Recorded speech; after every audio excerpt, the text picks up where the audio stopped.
خدمات میں ہمارے رفقا کی کارکنان کی کیا پریشانیاں ہیں مجھے اندازہ ہے، اور یہ اہم سوالات ہیں جو آپ نے کیے۔ تو میں نے بتایا کہ جس پہلو کے اعتبار سے بھی دیکھیں، وہ علم کا میدان ہو، عمل کا میدان ہو، تربیت کا میدان ہو، تعلیم کا میدان ہو، تقریر کا میدان ہو، تحریر کا میدان ہو، سیاست ہے، ایون کہ ویلفیئر ہے، جس پہلو کے اعتبار سے بھی دیکھیں اللہ نے ان کو بڑی صلاحیتوں سے نوازا ہے اور ان کی بے مثال خدمات ہے۔ مگر ان ساری خدمات کے بڑھ کر جو ان کی ایک انفرادیت ہے، اور تحریک منہاج القرآن کا جو ایک بڑا امتیازی پہلو ہے وہ یہ ہے کہ تحریک منہاج القرآن اور ڈاکٹر طاہر القادری کی زندگی کا الٹیمیٹ گول، جینا اور مرنا، منزل اور مقصد وہ تاجدار کائنات صلی اللہ علیہ وسلم سے لائے ہوئے دین کی سربلندی ہے، اس دین کی اقامت ہے، اس دین کا غلبہ ہے۔ اور یہ ایک ایسا کام ہے جو آپ احباب کے لیے بھی کہنا چاہ رہا ہوں، بسا اوقات یہ جو ایک سوال آپ نے درمیان میں کیا ہے نا کہ ہم کام نہیں کرتے، ذمہ داریاں لے کے ڈیڈ لاک آ جاتا ہے، جس وجہ سے ساتھی بھی پوچھتے ہیں کہ منہاج القرآن ہمارے علاقے میں کیا کرتا ہے، یا رفقا پوچھتے ہیں ذمہ داران کو کہ صدر ناظم بن کے انہوں نے کیا کیا۔ تو میں اس حوالے سے جو بنیادی زاہد ظہور صاحب نے بھی ابتدائی گفتگو کی ہے، اس پر روشنی ڈالتے ہوئے یہ بات عرض کر رہا ہوں کہ ڈاکٹر طاہر القادری کی زندگی کا تو مقصد ہے ہی، یہ ہمیں بھی اپنی زندگیوں کا مقصد بنانا چاہیے۔ ہم صرف سمجھتے ہیں کہ شاید منہاج القرآن کی ذمہ داری لے کر ہم کوئی ڈاکٹر طاہر القادری پر احسان کریں، اور یہ سوچ اس لیے ذہن میں آتی ہے کہ وہ اصل کنسیپٹ ہمارے ذہنوں میں یا تو گڑبڑ ہے یا پھر اس کی ترجیحات کوئی نہیں ہماری۔ یاد رکھیں کہ یہ جو تاجدار کائنات صلی اللہ علیہ وسلم کے لائے ہوئے دین کی اقامت کا کام ہے، غلبے کا کام ہے، سربلندی کا کام ہے، اس کے تحفظ کا کام ہے، اس کام کو اور اس کے لیے جد و جہد کو اللہ رب العزت نے اعمال صالحہ کے پلڑے میں نہیں رکھا، بلکہ اس کو ایمان کے پلڑے میں رکھا۔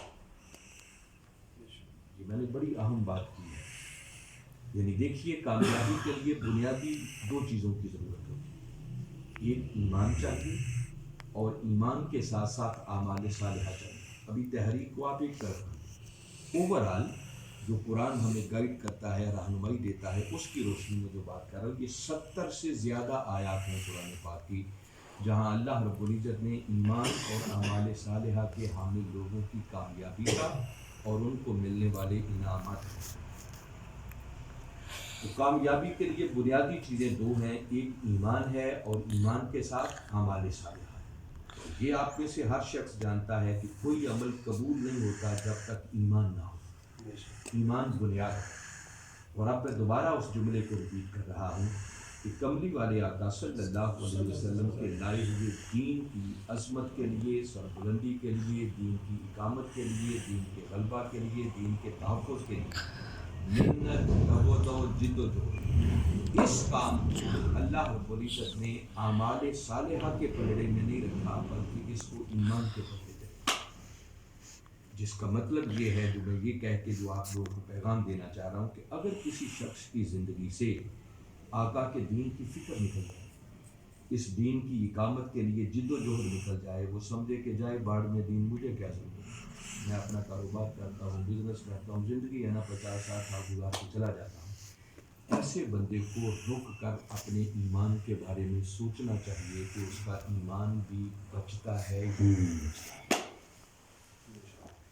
یہ بات میں اس لیے کہہ رہا ہوں کہ یہ صرف ڈاکٹر طاہر القادری کی ضرورت نہیں ہے، یہ ہم میں سے ہر شخص کی بنیادی ذمہ داری ہے کہ ہم اس مقصد کے لیے کام کریں۔ اگر نہیں کریں گے تو ایمان بھی خطرے میں ہے، وہ ایمان جو ہماری قیمتی ترین متاع ہے، جس پر ایک مومن کمپرومائز نہیں کرتا۔ یہ چیزیں ہمیں نہیں سمجھ آتی۔ اب اس پر بھی میں ایک آیت کریمہ صرف آپ کے گوش گزار کرتا ہوں جس سے آپ کو یہ سمجھ آئے گی، بات آسان پیرائے میں بیان کرتا ہوں۔ دیکھیے سورہ توبہ میں باری تعالیٰ نے ایک بڑی اہم بات کی، فرمایا ان اللہ اشتری، بے شک اللہ خرید لیتا ہے۔ دیکھیے قرآن ہے، میں کوئی دائیں بائیں کی لگی لکھتی بات نہیں، بلکہ کوشش کرتا ہوں کہ دوسروں کے لفظوں میں اس کا ایک لفظ کا معنی ذہن میں۔ ان اللہ اشتری، اس کا معنی ہے کہ بے شک اللہ خرید لیتا ہے، وہ خود خریدتا ہے۔ کن سے خریدتا ہے؟ ہر کسی سے نہیں۔ آگے فرمایا من المؤمنین، اللہ مومنوں سے خریدتا ہے. کیا خریدتا ہے؟ آگے اس بات کا ذکر کیا، انفسہم و اموالہم. اللہ مومنوں سے ان کی جانیں بھی خرید لیتا ہے اور ان کے مال بھی خرید لیتا ہے. یعنی ادھر بندہ کلمہ پڑھتا ہے، کلمہ پڑھتے ہی اس بندے کا مولا کے ساتھ ایک سودا ہوتا ہے اور مولا اس بندے سے کچھ خریدتا ہے. اس ایمان کی شکل میں ایک پیکج طے ہوتا ہے، ایک سودا ہوتا ہے، اور اللہ اس مومن کی جان بھی خرید لیتا ہے، اس کا مال بھی خرید لیتا ہے. تو بندہ عرض کرتا ہے کہ مولا جان بھی تو نے لے لی، مال بھی لے لیا، تو اس کے بدلے مجھے کیا ملے گا؟ آگے اس بات کا جواب دیا بِأَنَّ لَهُمُ الْجَنَّةَ. فرمایا کلمہ تم نے پڑھ لیا، اب کلمہ پڑھ کے تمہارا میرے ساتھ سودا ہو گیا ہے کہ اب جان بھی میری ہے، مال بھی میرا ہے، اور میں خدا وعدہ کرتا ہوں اس کے بدلے تمہیں جنت عطا کروں. سبحان اللہ.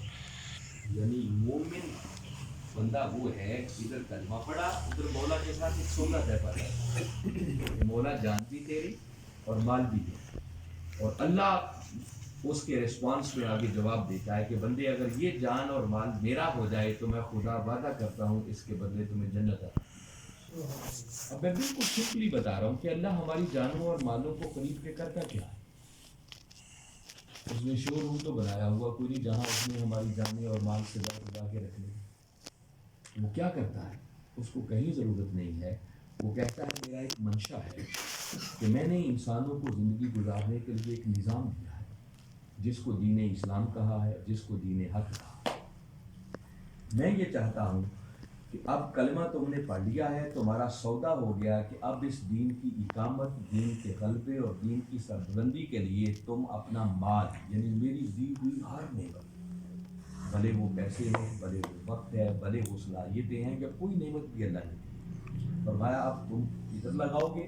حتیٰ کہ اس مقصد کے لیے اگر تمہیں اپنی جان بھی دینا پڑی تو تم جان دینے سے بھی دریغ نہیں کرو گے. فرمایا یہ جد و جہد اور کاوش کرنا یہ تمہارا کام ہے، یہ کلمہ پڑھ کے سودا ہو گیا، اور میں خدا وعدہ کرتا ہوں کہ اس کے بدلے تمہیں جنت عطا کروں. یہ میں نے بالکل شارٹلی ایک آسان سی آیت کریمہ لے کر اس کے ذریعے آپ کو یہ سمجھایا، ورنہ یہ ایسا سبجیکٹ ہے کہ گھنٹوں صرف اسی پر بات ہو سکتی. تو میں نے عرض کیا کہ آقا کے دین کی سربلندی کے لیے، اقامت کے لیے کام کرنا، اللہ نے اس چیز کو صرف ہمارے اعمال صالحہ کا حصہ نہیں بنایا ہے، بلکہ اس کو ہمارے ایمان کا حصہ بنایا. ہم سمجھتے ہیں کہ اگر ہم کوئی ایسا کام زندگی میں کر لیں تو شاید کسی پر کوئی احسان کر دیں. کسی پر کوئی احسان نہیں ہے. یہ اپنے کلمہ پڑھنے کی لاج رکھنے والی بات ہے، اس کے تقاضے پورے کرنے والی بات ہے. اور بدقسمتی یہ ہے کہ ہم لوگ دین سے دور اتنا کھو گئے ہیں ان چیزوں کی ہمارے یہاں اہمیت نہیں ہے. ہم اپنے کاموں کی ترجیحات کی لسٹ بنائیں نا تو یہ دین کا کام کسی پرائرٹی کی فکس ہی نہیں کرتا. یہ وجہ ہے جس وجہ سے ہم ڈیٹ ہو جاتے ہیں، کام نہیں کرتے، سست ہو جاتے ہیں. اور یہاں میں بالخصوص یہ کہنا چاہ رہا ہوں کہ اللہ نے اس جد و جہد کا مکلف ہمیں بنایا کہ تم نے تگ و دو کر لی. اس نے یہ نہیں کہا کہ آگے اس کا نتیجہ کیا نکلتا ہے، اس نے کہا نتیجے کا مالک میں ہوں. تمہارا کام ہے اس کے لیے کاوش کرنا، جد و جہد کرنا، جو صلاحیتیں جتنی بھی میں نے دی ہیں بس اس کام میں لگا. اور یہ اگلی بات یاد رکھ لیں، میں بالکل کیٹاگوریکلی آپ کو پوائنٹ پہ لانا چاہ رہا ہوں کہ یہ جو دین کی اقامت کا کام ہے یہ تنہا اکیلے رہ کے نہیں ہو سکتا. کوئی بندہ کہے میں اکیلے وسیع پور سے نکلتا ہوں اور اس دین کو باطل پہ غالب کر کے پلٹ کے واپس آؤں، یہ اکیلے کرنے والا کام نہیں ہے. یہ اجتماعی کاوش کے ذریعے، اس کے لیے کوئی جماعت چاہیے، کوئی تحریک چاہیے، کوئی قیادت چاہیے.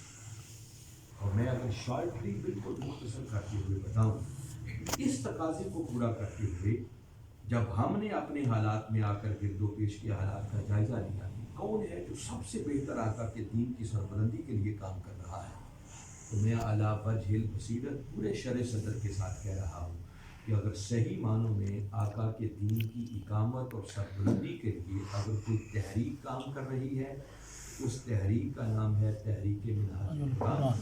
اور اگر کوئی قیادت کام کر رہی ہے تو اس قیادت کا نام ہے ڈاکٹر محمد طاہر. اس میں کم از کم بیٹھے ہوئے لوگوں کو کوئی ڈاؤٹ نہیں ہے۔ اس پر میں مزید زور دوں، میں نے ان موضوعات پر بھی کہ صرف ڈاکٹر طاہر القادری ہی کیوں، منہاج القرآنی کو میں نے گھنٹوں گفتگو کی، میں نہیں اس کو ریپیٹ کرنا چاہتا کہ پھر دو، اگر کسی نے سننی ہو تو وہ یوٹیوب پر بھی پڑے گی، ریکارڈنگ آپ کو لنک بھیجے جا سکتے ہیں، وہ مزید سنے۔ میں اگلی آپ کے سوالوں کو ایڈریس کرنا چاہتا ہوں۔ جب ہم نے ان کو سب سے بہتر پایا تو ہم آنکھیں بند کر کے ان کے ساتھ جڑ گئے،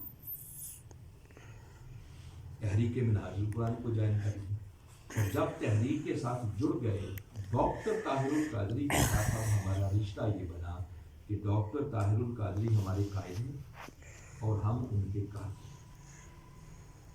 یہ رشتہ بنتا ہے۔ قیادت کے کچھ اپنے کرنے والے کام ہوتے ہیں اور کارکن کے کچھ اپنے کرنے والے کام ہوتے ہیں، اور ہر کوئی اگر اپنا اپنا کام کرے تو خیر اسی ہے۔ میں صرف ایک اسپیکٹ اس میں سے لے رہا ہوں جو آپ کے سوالوں سے لے رہا ہوں۔ یہ کام جو ہے نا، سوچنا کہ حالات کیا ہیں، گراؤنڈ ریئلٹیز کیا ہے، اس وقت ہمیں کیا کرنا ہے، یہ سوچنا اور سوچ کر فیصلہ کرنا، یہ کام ہے قیادت کا۔ کارکن کا کام ہے کہ قیادت سوچ کر جو فیصلہ کرے، کارکن آنکھیں بند کر کے اس پر عمل کرے۔ اور یہ جو میں زور دے کے کہہ رہا ہوں کہ کارکن کا مطلب ہے کہ وہ آنکھیں بند کر کے قیادت کے کیے ہوئے فیصلے پر عمل کرے، یہ اصول اس وقت لاگو ہوتا ہے جب قائد بھی کوئی بندے کا پتر ہے۔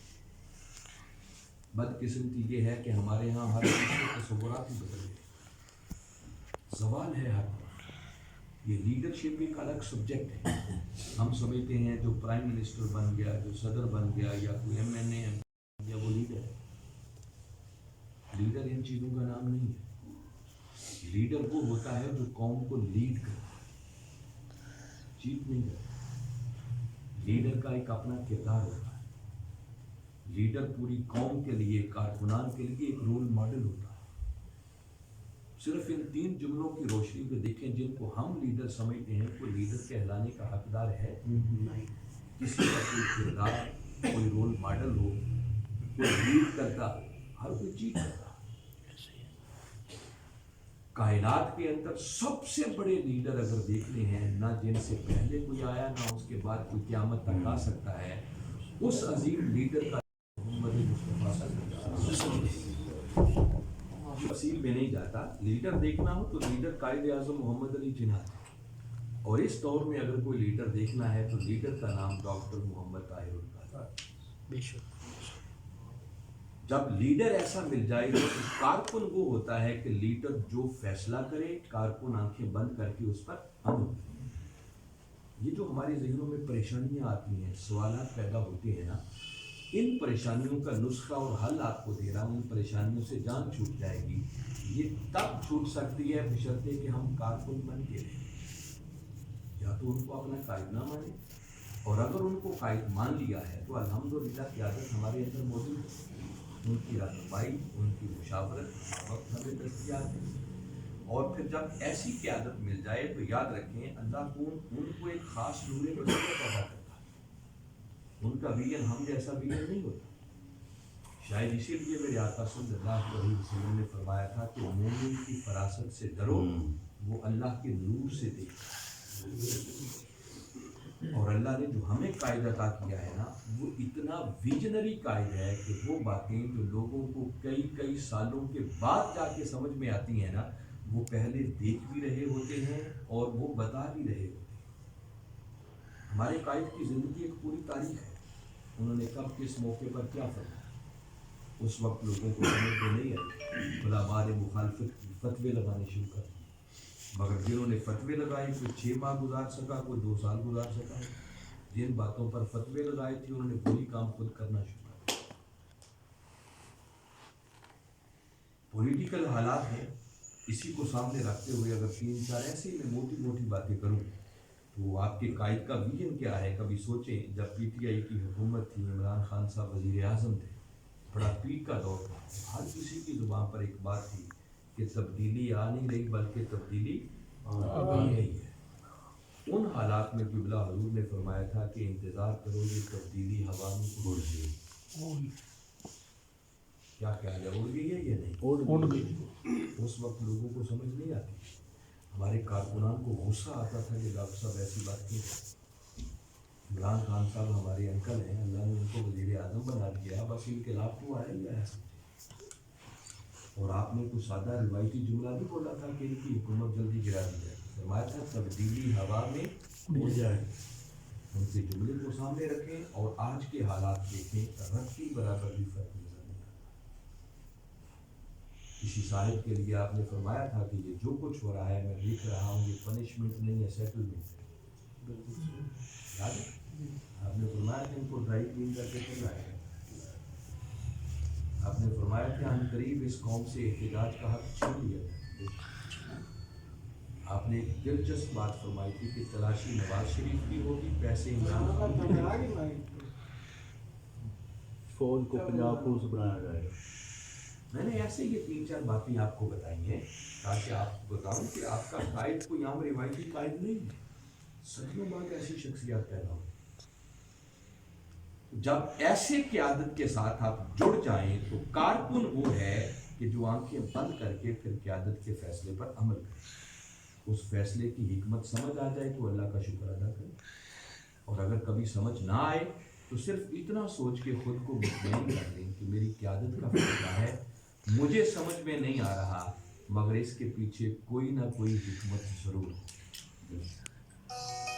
وقت آنے پر وہ حکمت کھل بھی جائے گی اور سمجھ آ جائے گی کہ جن حالات میں یہ فیصلہ کیا گیا تھا اس وقت اس سے بہتر فیصلہ اور کوئی نہیں تھا.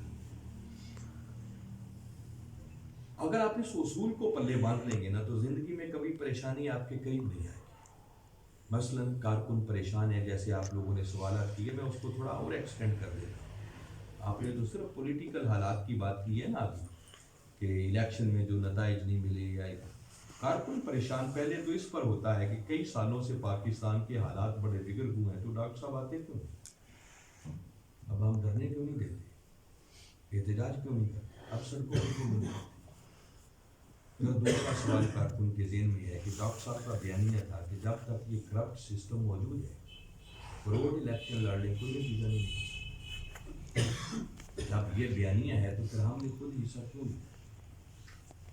کارکن کہتے ہیں ہمیں پتہ تھا کہ ہمیں ووٹ نہیں ملے, اور ووٹ نہیں ملے تو ہماری بےزتی ہوگی. ڈاکٹر صاحب کے بیانیے کا کیا بدلے, کیا مودی کھائیں گے؟ سوال آتا ہے. اور اس سے بھی بڑھ کر کارکن پوچھنا چاہتا ہے کہ بلاول زرداری مرکز پہ کیوں آیا؟ کیا وہ بڑا پاک صاحب ہو گیا؟ ہم نے تو ان کے خلاف دھرنے دیے. یہ میجر سوالات ہیں جو کارکن کو پریشان کرتے ہیں, اور ایسے سوالات کا آنا کوئی معیوب بات نہیں ہے, کیونکہ ہم اس دنیا میں رہتے ہیں تو پھر سوالات تو دنیا کو دیکھ کے دیں گے آپ. مگر میں بتا رہا ہوں کہ ان سارے سوالات کا کارکن کے لیے جواب ایک ہے کہ جب قیادت کا فیصلہ ہے تو پھر ہمیں کارکن کو اس پر پریشان ہونے کی ضرورت نہیں. مثلا پہلا سوال ہے آپ کا کہ اس وقت ڈاکٹر صاحب کیوں نہیں آتے, احتجاج کیوں نہیں کر رہے, دھرنے کیوں نہیں دیتے. یاد رکھیں اگر احتجاجوں سے نکلتا ہوتا تو ڈاکٹر طاہر القادری سب سے آگے ہوتا. اب احتجاجوں کا دور نہیں رہا, دھرنوں کا دور نہیں رہا. حالات بڑے بدل گئے. حالات کے تناظر میں قیادت دیکھ رہی ہوتی ہے کہ کیا کرنا, مگر مایوسی کی ضرورت نہیں. میں ایک بار کہہ رہا ہوں کہ دھرنا ہوگا, انشاءاللہ دھرنا ہوگا, ایک ہی دھرنا ہوگا, اور وہ ایسا دھرنا ہوگا کہ پھر اس کرپٹ سسٹم کا مرنا ہوگا انشاءاللہ. بس ڈاکٹر طاہر القادری ایک روز تماشے نہیں, وہ کہتے ہیں نا 100 سنار کی اور ایک دعا, بس ہم پہ صبر ہی ہوتا ہے. ہم چاہتے ہیں جلدی جلدی ہونا چاہیے. ہر کام کرنے کی کچھ تقاضے اور کچھ وقت ہوتا ہے کہ کب کیا کریں, وہ قائد پہ چھوڑنا چاہیے. ابھی تو وہ الحمدللہ ہمارے اندر موجود ہے, اللہ ان کو لمبی زندگی عطا. ابھی پریشانیاں پیدا ہو جائیں تو پھر کیا سیکھا ہم نے. میں ایک جملہ کہہ رہا ہوں, شاید ہمارے سب کے لیے بڑا مفید ہو. یہ فتنوں کا دور ہے, اور ڈاکٹر طاہر القادری ان فتنوں کے شر سے اپنے کارکنان کو اس طرح بچا بچا کے لے کے چل رہے ہیں جیسے مرغی اپنے بچوں کو پروں میں چھپا کے چلتے ہیں۔ بس ہمیں سمجھ نہیں، ہم اچھل کود کرنا چاہتے ہیں، کوئی ادھر جانا چاہتا ہے، کوئی ادھر جانا چاہتا ہے۔ خیر اسی میں ہوتی ہے جو قیادت ہوتی ہے، کیونکہ جہاں تک قیادت کی نگاہ ہوتی ہے وہاں تک کارکن کی نگاہ نہیں جا سکتی۔ الیکشن میں حصہ کیوں لیا؟ ویسے سادہ سا اس کا جواب تو یہ ہے کہ مجھے اتنا بتا دیں، آپ سارے سینئر تحریکی ساتھی بیٹھے ہیں، کہ اگر پاکستان عوامی تحریک نے الیکشن پہ حصہ لیا ہے تو کیا خیال ہے ڈاکٹر طاہر القادری کی اجازت کے بغیر لیا ہوگا؟ جی ایسا تو نہیں ہو سکتا کہ ڈاکٹر صاحب کو پتہ ہی نہ ہو اور گنڈاپور صاحب نے ایسے اعلان کر دیا، چونکہ اعلان ہو گیا ہو تو پھر چلو بھائی ایسے ہی کرنا، ایسا تو نہیں ہو سکتا۔ یہ تو آپ کا ایمان ہے، بھلے وہ بیٹھے کینیڈا میں ہیں مگر ان کی اجازت کے بغیر چڑی پر نہیں مار سکتے، یہ آپ جانتے ہیں۔ جب یہ جانتے ہیں، اتنا پختہ آپ کا یقین ہے کہ میری قیادت کی اجازت تھی اس میں، تو پھر کارکن پریشان کیوں؟ اگر کارکن کو اتنی سمجھ ہے کہ قوم نے ہمیں ووٹ نہیں دینے، تو کیا خیال ہے ڈاکٹر صاحب کو کوئی مغالطہ لگا ہو؟ کہ وہ کافی عرصے سے کینیڈا میں ہیں تو شاید مغالطہ لگا ہے کہ اب قوم ہمیں ووٹ دے۔ اگر کارکن کو اتنی سمجھ ہے تو چلو زیادہ نہیں تو ہم جتنی سمجھ تو ڈاکٹر طاہر القادری کو بھی ہوتی، ہم سے زیادہ وہ اس قوم کو جانتے ہیں۔ اگر آپ کو پریشانی ہے کہ ووٹ نہیں نکلیں گے تو ہماری عزت کا کیا بنے گا؟ آپ نے تو بصیر پور کی گلی محلے میں رہنا ہے، اس بندے نے بین الاقوامی سطح پہ لوگوں کو پیش کرنا، ان کو اپنی عزت کی فکر نہیں۔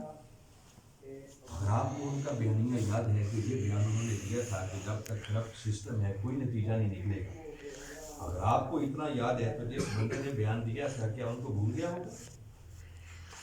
ان کو بھی تو یاد ہوگا۔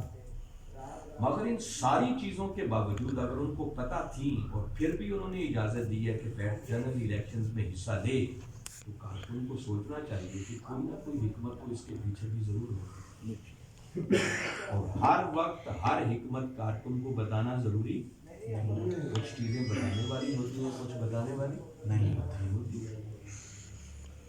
اور بعض فیصلے ایسے ہوتے ہیں کہ اگر اس وقت کارکن کو بتائیں بھی نا تو ہماری سمجھیں اتنی چھوٹی ہوتی ہیں کہ اس وقت وہ بات ہماری سمجھ میں نہیں آتی ہے، وہ وقت ہی بندے کو سمجھاتا ہے کہ یہ فیصلہ کیوں کیا۔ میں نے بتایا کہ کئی ڈاکٹر صاحب نے باتیں کی ہیں، کارکنان کو غصہ آتا رہا ہے کہ یہ کیوں ایسا کیا، مگر جب وہ وقت گزر جاتا ہے پھر سمجھ آتی ہے کہ ہاں ڈاکٹر صاحب نے جو کہا تھا ٹھیک کہا تھا۔ تو ہر وقت یہ حکمتیں بتانا ضروری نہیں ہے۔ میں سادہ مثال دیتا ہوں، صلح حدیبیہ جب ہوئی ہے کافروں کے ساتھ، وہ آپ کو معلوم ہے نا، عمر فاروق رضی اللہ تعالیٰ عنہ جلال میں آ گئے، آقا کہ آپ اللہ کے سچے رسول نہیں ہیں، کیا ہم حق پر نہیں ہیں، اتنی کمزور شرائط پر معاہدہ کریں، اجازت دیں کہ پرخچے اڑا کے رکھیں۔ میرے آقا نے کوئی حکمت سمجھائی تھی؟ کوئی نہیں سمجھائی، سب کچھ سنا اور سن کر ایک ہی جملہ فرمایا کہ عمر جو میں دیکھ رہا ہوں وہ تم نہیں دیکھ رہے۔ ہر وقت ہر چیز نہیں بتائی جا سکتی، کارکن کو اتنا میچور ہونا چاہیے، اگر وہ آپ ان کو لیڈر مانتا ہے تو جب یہ پک ہے کہ ان کی اجازت کے بغیر نہیں ہو سکتا تو پھر کارکن پریشان کیوں؟ اگر آپ کو پتا ہے ووٹ نہیں ملتے تو ڈاکٹر طاہر القادری کو بھی پتا ہے یہاں الیکشن کے کیسے ہوتے، ان کا بیانیہ تو سر چڑھ کے بول رہا، کیٹ کا الیکشن میں حصہ لینا ہماری ضرورت تھی، ہماری مجبوری تھی۔ میں بتا رہا ہوں کتنی حکمتیں ہیں کہ اگر میں وہ بتانا چاہوں تو بہت ساری حکمتوں سے پردے اٹھا دوں، مگر آپ کا یہ اتنا بڑا اجتماع اس کا متحمل نہیں ہے، ہمارے ہاضمے کمزور ہے، کراؤڈ گڑبڑنا شروع ہو جائے۔ تو بس آپ کے لیے تو میں نے اصولی بات بتا دی کہ اس کے پیچھے بہت ساری حکمتیں ہیں جس وجہ سے یہ سارا کچھ پروسیس کیا گیا۔ کوئی جیتنے کے لیے سب کچھ نہیں ہوتا، اگر جیتنے کے لیے تھا کہ ڈاکٹر صاحب کو کوئی مغالطہ تھا کہ بس انقلاب آ جانا ہے تو مجھے بتائیں ڈاکٹر صاحب کا کوئی ایک جملہ بھی سنا جو کارکن کے لیے انہوں نے بھیجا ہو کہ بس جینا مرنا ہے لگا دو سب کچھ، آپ آیا پیغام آپ کو؟ ان کے بیٹے نے کوئی تقریر کی، کسی جلسے میں گئے، تو کارکن کو اتنا میچور تو ہو جانا چاہیے کہ ان کی خاموشی کو بھی سمجھیں اور ان کی اجازت کو بھی سمجھیں۔ اب تو ہمیں میچور بننا چاہیے،